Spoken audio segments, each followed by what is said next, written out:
Hold on, they're gonna rock it. Big man someday. Face, big disgrace. And all over the place. Here we go. We will rock you. I like this song. You know why I like it? Because it sets out an agenda. You're going to amaze somebody. Let's look at our first slide. Today's agenda, and today's talking about drug residual in food products. First slide. Recently,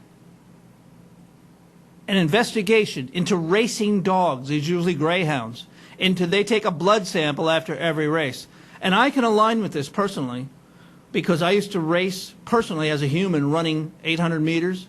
And in the big races, they took a blood sample and make sure you weren't under the influence of any augmentation type chemicals. Well, these dogs, recently in the racing states, you can look it up, it's on the internet, 12 greyhounds tested positive for drugs. The idea, these are performance enhancing drugs. They can make your muscles bigger, make your blood flow faster and better, more red blood cells, make you more excited to race. You see these dogs in this picture? Is anybody slaggering? They're all interested, they're all intense. There are reasons for that. That could have been their breed. Could have been that they were injected illegally with performance-enhancing drugs. A lot of them use caffeine. Or they can use stimulants. But they can also use muscle enhancers to make them stronger and faster. But the argument was made. It was not an illegal use with any of the animals or their trainers. It was the food. The dog food fed to them. Now that's amazing, and it holds a lot of corollaries for us as humans. Performance-enhancing drugs. Let's learn this word and let's think about it in your brain. Ractopamine. What is it? It is a chemical. Chemicals made by humans to be injected into animals.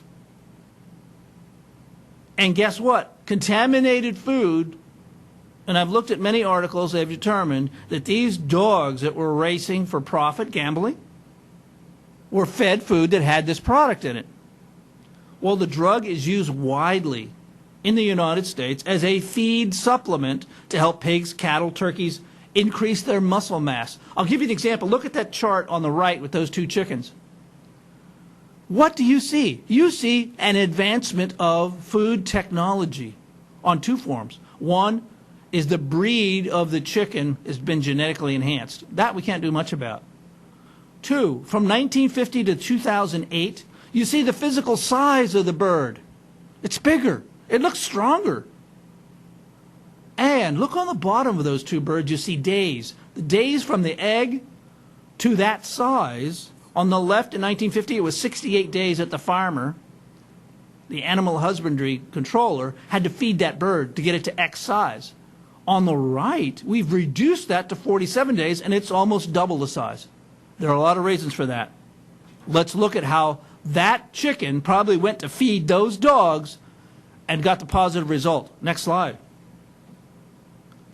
What in the world are you talking about, Andy? Ractopamine and production of animals? I don't believe it.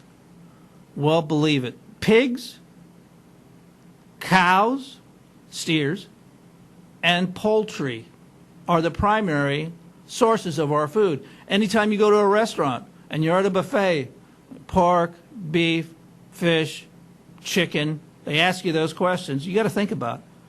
It's a drug that's used in the feed additive to promote leanness in animals raised for their meat. Those chickens are not raised for their personality. Those cows are not raised for their emission gases. They're raised for beef steak, hamburger, anything else you want to name. And you want to look at a pork chop, there they are, face to face. I always like to ask people, do you know the name of that cow that you're eating? And they sort of laugh it off. So here's what we're looking at. There's a fancy name there, a beta adrenoceptor agonist. That's what it does. It inflames the size of the muscles, adds basically water.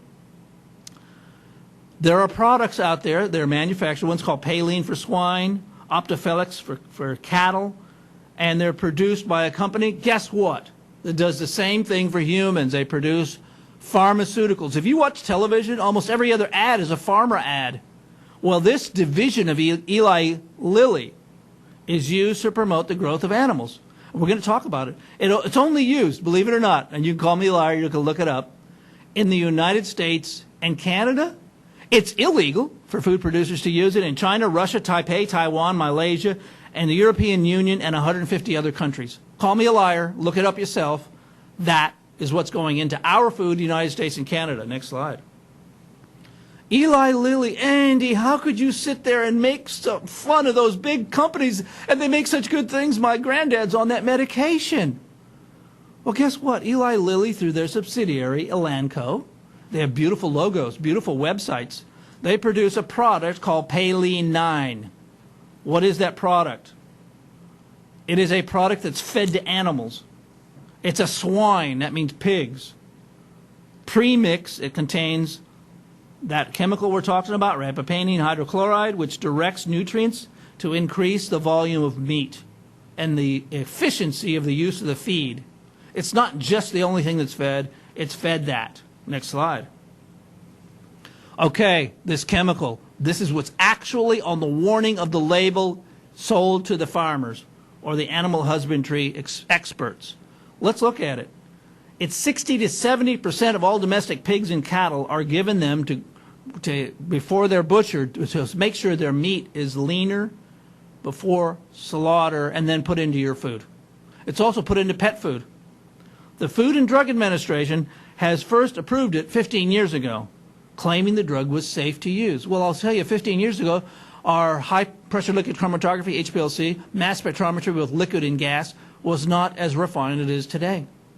Analysis of chemistry was a long time ago, like when I got my bachelor's degree, a long time ago. And the systematic intelligence gathering has been dramatically increased. So the sensitivity and specificity of those tests has been dramatically increased so we can detect it, like those dogs. It says right on the label, not for human use, not for use in humans. What does that mean? Andy, come on. Those farmers are not giving it to me or my kids. Well, those dogs ate the induced meat products, and it ended up in their blood. Does it make any sense to you, as crazy as I am, to imply, to indicate, to enlighten you that it will end up in you if you eat any of those products? Does that sound ridiculous? Next slide. What is Paline? Look at the pigs on the left, and then look at that beautiful demonstration of a meat product display in your grocery store. It is a muscle-building drug. It's not a food, it's a drug that's given to pigs.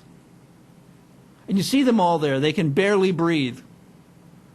It helps turn feed into lean muscle mass. I almost sound like one of these nutrition ads and they show a big muscle guy. But it's a drug. It's given to pigs to gain weight, but not fat. Well, how many times have you heard that? Gain lean muscle without fat. Wow. While eating fewer calories. It's ideal because the farmers and the ranchers and the growers don't have to give as much feed. It could save the farmer as much as $4 to $5 per pig in feed and other maintenance, because if they get fatter faster, they're ready for market faster, the farmer makes more money. And then there's a quote that says, Paline makes us, pig farmers, money. That's the only reason they use it. They wouldn't use it otherwise. So look at those animals, look how they're converted into product, and think about your choice of consumption. Next slide. Well, if it's in dogs and it went through their digestive system, end up in their blood through their livers, look at those little piglets there, and they're fed this lean product. Is that going to affect me? Oh, Andy, you're such a liar. There's no such thing. I have a liver. I have clean blood. I drink water. Really? Let's look at a study conducted by the European Food Safety Authority, which, by the way, on that side of the pond, it is illegal to use it for animal feed. but it has caused increased heart rates in humans, according to that study. Andy, well, what do we know about the Europeans? They're a bunch of liars. That's probably true, but I doubt it. I think there is some scientific veracity. It means you can replicate their study here in the United States, but it's rarely been done. Is there a connection between eating feedstock and eating the flesh of animals and the symptoms that we talk about in this human, looking on the right, simulating a heart attack? You have to decide that. And I'm going to ask you another question. Is there a reason why it's illegal in China, Russia, Taipei, Taiwan, Malaysia, European Union, and 150 other countries? Andy, they're all ridiculously stupid. We're the only smart ones on the planet. Okay. That's the way you want to look at it? That's fine. Next slide. All right, let's look at Canada. Canada claims to have done extensive studies on this issue. What they say, and you can look up, I have the reference down below, Human Safety Assessment, Ractopamine, conducted in Canada. Health Canada, by the way, it's a socialist country, so they're supposed to be thinking about their countrymen all the time. That presentation, there's a slide on the right.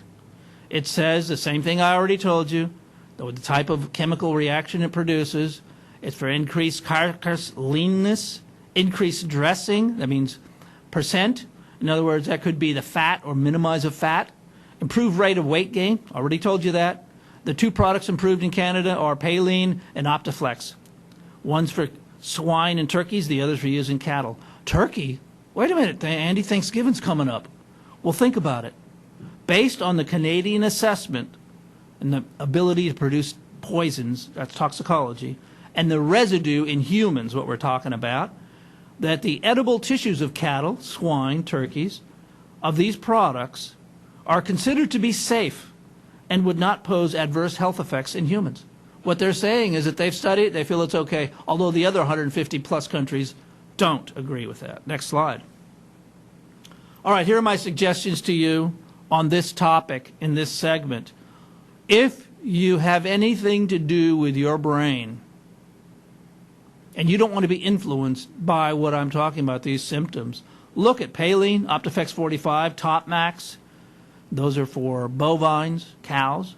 It's used in 80% in pigs and cattle operations. What they're saying is these products affect our economy because if American farmers use them, guess what? Russia has refused to buy beef, pork, and turkey produced in the United States because they know we use these products. What does that tell you? Oh, the Russians, well, where do we care about the Russians? They're all humans, my friend. Seeking labeling information. I don't know if you know this, but the United States Congress just recently, the House voted to not have GMO labeling and to minimize labeling against foreign sources of food. So when you buy a piece of meat, you don't know where it came from, how it was processed.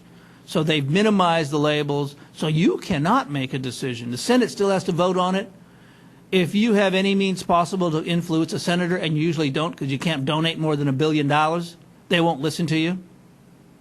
Determine in your own mind if there is a transmission from the food that you're going to eat, which has this chemical, 80% of it, to your human body, your diet. That's my challenge to you. Thank you very much.